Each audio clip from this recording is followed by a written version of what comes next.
Hello, welcome to the Political Data Yearbook podcast. My name is Raul Gomez. I am one of the editors of the Political Data Yearbook, and I'm also a university reader in comparative politics at the University of Liverpool. This is the first one of a new series of podcasts on elections and other topics relevant to the yearbook. And so today we're going to focus on the upcoming Spanish general election, which is due to take place on the 23rd of July. So to talk about that, I have here with me two of the Political Data Yearbook contributors specializing in Spanish politics, Ana Mar Fernández Pasarín, who is Jean Monnet Chair in European Policies at the Autonomous University of Barcelona. Hello, Ana Mar. Hello, Raul. And I've got also here with me Asbel Boigues, who is Assistant Professor of Political Science at the University of Valencia. Hello, Asbel. Hello. And so, are you too excited about the upcoming general election? Excited? I don't know if it's the word. Yeah, it's definitely not the word. No, I mean, it was unexpected. And also it's a general elections, let's say just before the summer break in Spain, which usually starts in August. So excitement is not exactly the word. So I was going to say, I suppose the first thing we should do is give our listeners a little bit of context before we move on to talk about the different topics surrounding this election, right? So the Spanish Prime Minister Pedro Sánchez called a snap election after the recent local and regional elections, right, where the opposition parties, the Conservative People's Party and the far-right Vox, improved on their previous results. And so we've seen episodes of incumbent parties losing local elections recently, for example, in the UK, but the Prime Minister didn't call a snap election in that case. So why did Pedro Sánchez do that? So why didn't he try to reach the end of his term and to try to improve on his results, to try to convince more people to vote for them? What happened there?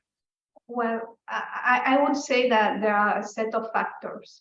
Perhaps the first one would be the fact that the Prime Minister, Pedro Sánchez, saw a kind of window of opportunity in the sense that by calling for a snap election, the attention is not anymore on the defeat of the Socialist Party in local and regional elections.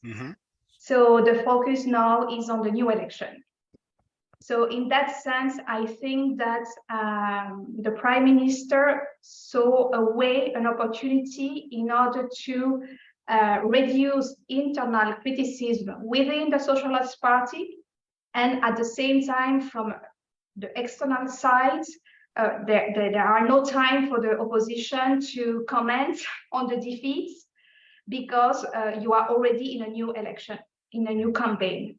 So I think the surprise effect was the main rationale behind the snap election. The idea that, okay, we are going to change the focus. Instead of speaking in media about public opinion, about the defeat, we are going to speak about the new campaign.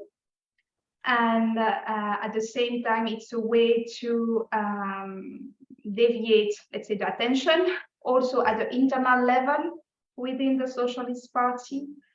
And then I also think, strategically thinking, I think it's a way to, having elections at the end of July means that probably a lot of people will be already on the way to holidays. So is that a good thing? Well, I don't know. I think that the abstention will be there more than in another moment of the year. Okay. So I think that there is also a kind of calculus here. And then I would also insist on two things. First, we don't have to forget the personal components. Pedro Sánchez is a leader oriented towards action and risk. Mm. I think that challenges motivate him. So at the end of the day, I would say, well, perhaps from his view, it's a good opportunity. You know? And lastly, I would just like to mention also the fact that as it was unexpected, the main opposition party, the Popular Party, really had no time to prepare a potential governmental program. All right. So there is also this aspect that, okay, the others were not expecting that general elections will arrive so soon. So there is a kind of contrast during the campaign between the fact that, okay, we are coming with all what we did during these years, and you are not ready because you don't have anything in your governmental agenda.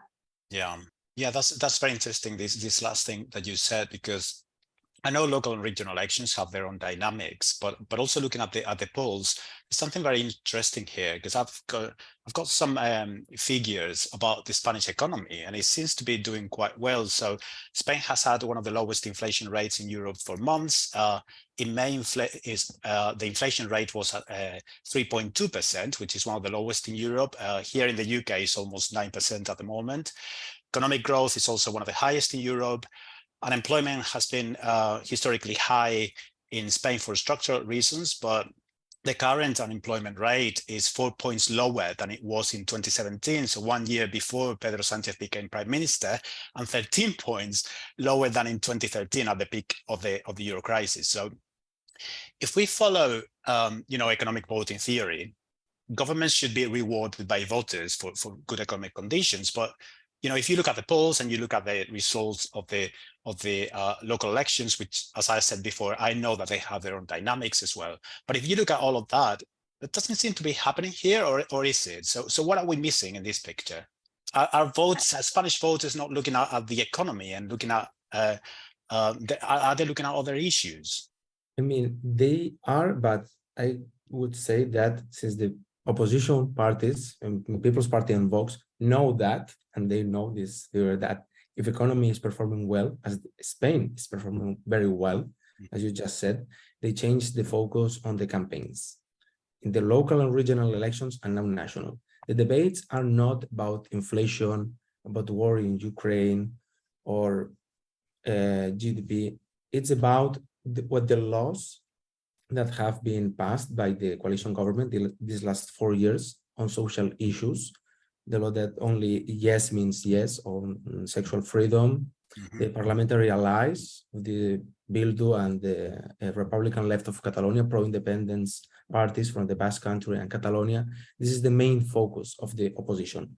So in light of the results of the local and regional elections a month ago, it's kind of the evidence that they succeeded in changing the focus of the campaign, because the idea of the Socialist Party and also this new electoral platform, Sumar, Unite, with Yolanda Díaz, the coalition partners, they wanted to focus on economic issues and also the international arena, that Spain is a very active member of the European Union now with this new Prime Minister, with Pedro Sanchez.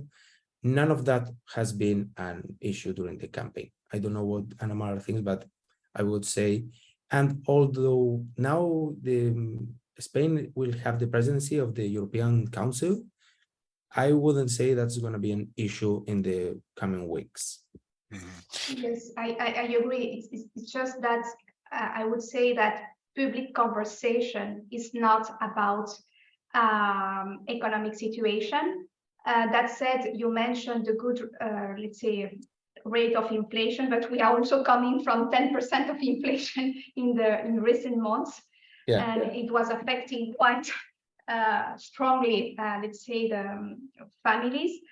And that's why also the government took some measures in order to try to modulate, let's say, some taxes to ease this moment of the increase of prices. But as Asbel said, in Spain, the campaign is not about economic situation is not about the implementation of the European Next Generation Fund, which is very important. It's not about that. It's not about Ukraine. It's not about the debate is polarized around the leaders. All right. That's the question. Okay, so it's Sanchez and what he represents and his legacy versus what can or what could happen with the Popular Party plus Vox. That's the debate. Yeah, Okay. and Yeah. just one thing of what Anamar said precisely, this idea of the importance of leaders, the People's Party and Vox, the position talked about abolishing Sanchismo, Sanchismo after his surname, Pedro Sanchez. They are not, their idea is that we are not criticizing the Socialist Party, the European Union, we are criticizing him, Sanchez. We want to abolish Sanchismo. And this was kind of their motto during the campaign. And they will continue with that. All right. So I wanted to talk about this that you said about what Sanchismo is about, but before that, because we've been mentioning different parties here, and I just wanted to clarify that for our listeners. So can we talk about the main contenders in this race? So what are the main parties, just so that readers, listeners can actually have an overall idea of the main parties competing here. So can you talk about? I mean, we can start with the right, and then we can move on to the left. So what are the main contenders on the right? Well, on the right, Yes. we have the Popular Party, which is a liberal conservative party. And in the far right, we have the Vox Party, which is, let's say, a radical right. Okay. Now, before we had the Citizens Party, which was at the center, let's say, of the political landscape, but this party has disappeared. And one part of the voters of this party will go back to the Popular Party, and another part will go to the Socialist Party. The Socialist Party is the main party, the governmental party, okay, on the left, center left of the landscape, and then we have a kind of conglomerate on the far left, which is for the new election a kind of platform between different trends of the former. Well, it's the Communist Party basically, Izquierda Unida, Sumar, which is a new platform composed by different little regional, let's say, branches. The leader is Yolanda Díaz.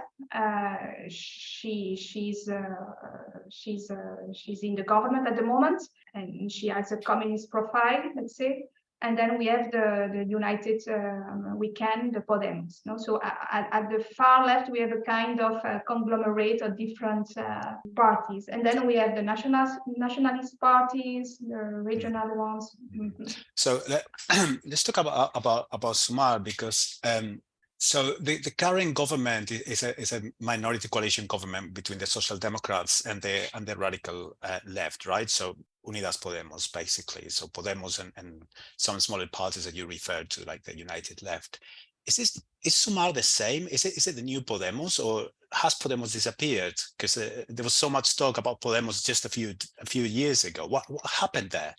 Well, it depends, because from my view, well, when you hear Yolanda Díaz, in some aspects, she seems very radical left, but at the same time, she's able to manage a good relationship with, for instance, Más País in Madrid, which is a small party that departed from the more radical United Weekend. So more, let's say, social, democratic, let's say, party, but on the left of the Socialist Party. So I don't know as well how you see it.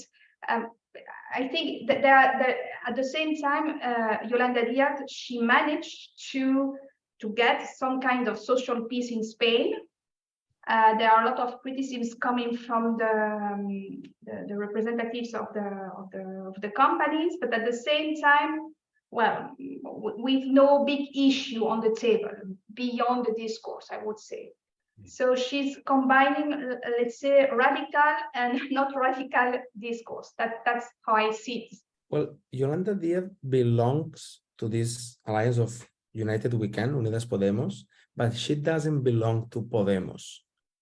So it's kind of, when they formed the coalition government 3 years ago, they have the United We Can has 5 ministers. One of them is Yolanda Díaz, the Minister of Labor, but technically she comes from the Communist Party, as Ana Mar said, but she doesn't belong to Podemos. Okay. So after these 3 years, she was like the most famous, let's say, minister of the radical left part of the government. She was like the rising star of the new left, or the left to the left of the Socialist Party. So her new platform is not the same as Podemos then? No, it's a platform she built this year, a couple of months ago, to run for the election. And her idea originally, before the snap election, was to try to build this alliance around Sumar with different parties, including, of course, Podemos. So after Pedro Sánchez called the election, they had to build in a couple of weeks, even days, this platform. So after many debates, public and private, they managed to build this coalition. So we have this platform. And now we have to see if this platform is successful or not in the elections. So she kind of represents, she and Sumar represents what Podemos represented 5 or more years ago, but it's not from Podemos. Okay. And so you were mentioning before that basically the campaign is all about, so the opposition is trying to talk about abolishing Sanchismo, right? So what is that exactly? What are they referring to? Are they referring to the particular policies that were put forward by the coalition government, or what does it refer to?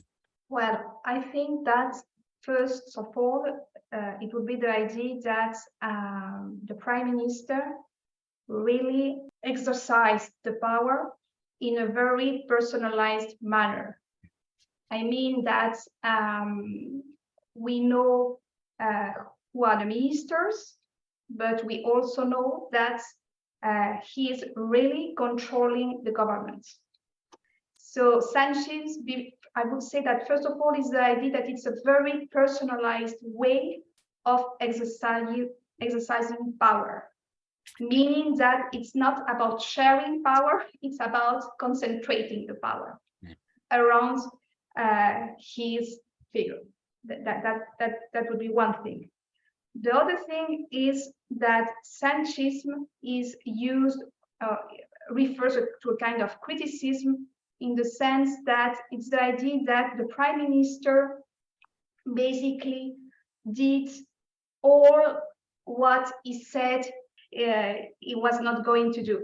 So, I mean, there is a contradiction between what Sanchez said when he went for the general election some years ago, and the balance of his mandate, starting from, going for a coalition with Podemos, then to reach agreements with the Bildu party.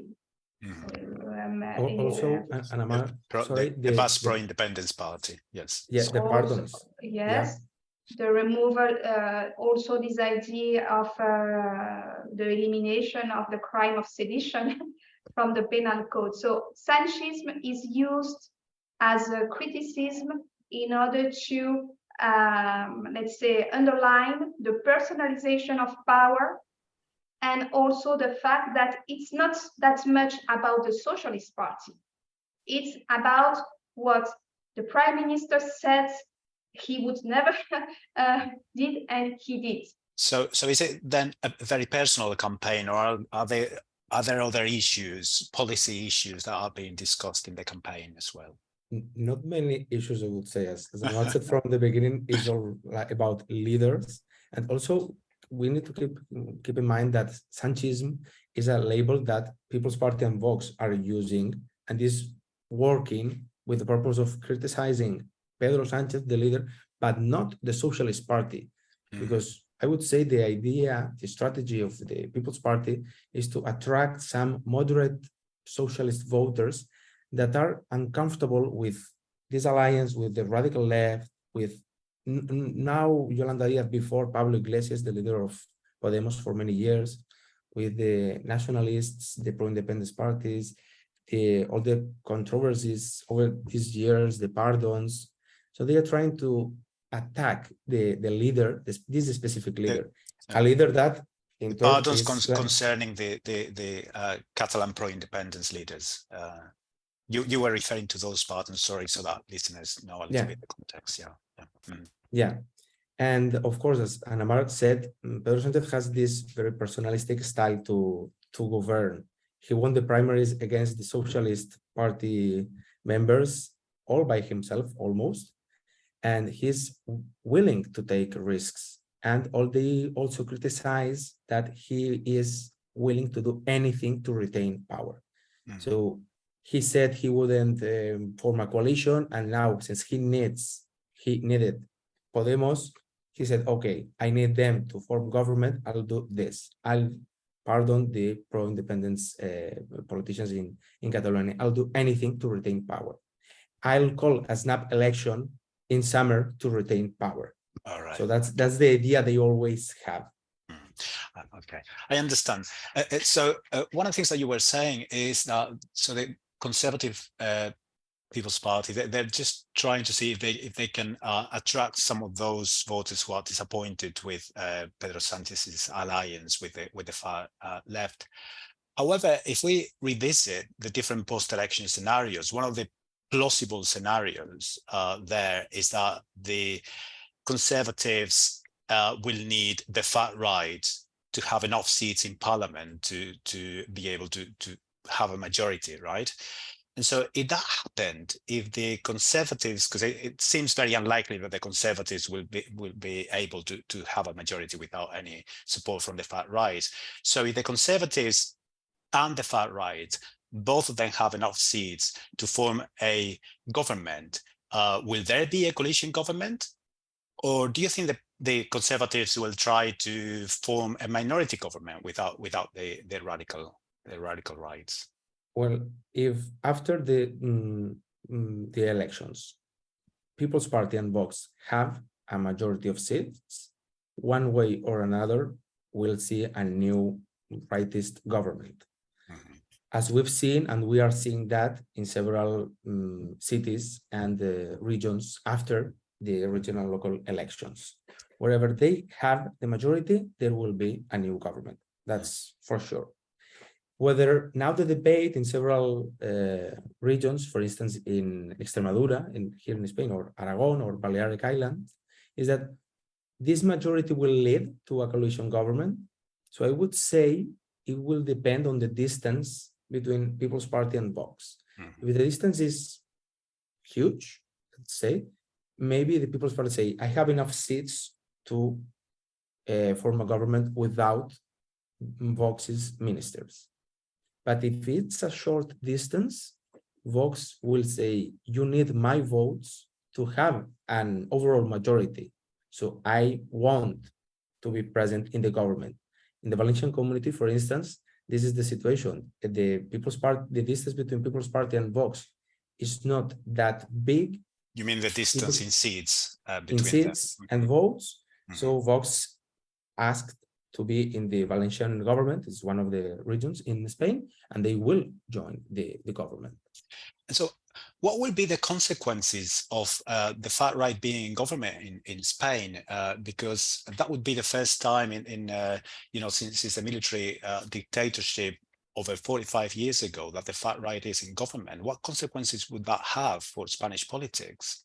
Well, I think that if that happens, one of the domestic effects would be the fact that suddenly the People's Party would become a center party, the moderate one. So, and this is also a kind of shift that was already inaugurated, let's say, with the change in the presidency of the party, with the appointment of Núñez Feijóo, because he has a very different profile compared to other People's Party leaders in the past. But if we have a coalition or a government in minority, but with the help of Vox, I think that the first effect would be to recenter the People's Party. Mm-hmm. So you're thinking instead of trying to converge with the far right to get, you know, to attract some of their voters, what they would do is to differentiate themselves from them? I think that the one of the characteristics of the People's Party, when this party is governing, is that it's a very managerial party. Mm-hmm. So they go for the day-to-day routine of politics, and they go for the management of things.